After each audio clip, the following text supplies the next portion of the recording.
Hey everybody, let's make this beautiful artwork. Draw the structure on the white sheet of paper and paste all these clay flowers on it using hot glue gun. Paste its leaves. Now add more details like we are pasting these white and blue balls around it and paste sticks, and look, it is ready.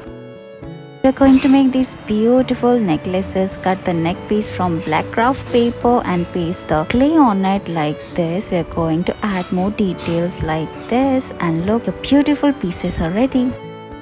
Let's make a colorful bracelet using pipe cleaners. Roll colorful pipe cleaners and put all of them inside one. Twist it and look, it is ready. Same way you can make more such bracelets.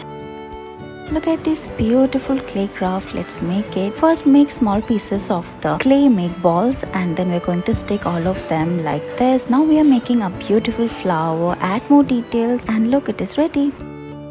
We are going to make this beautiful doll face, make its round black eyes, and then we are making its hair by pasting this crumpled paper. Also paste beautiful flowers and look, it is ready.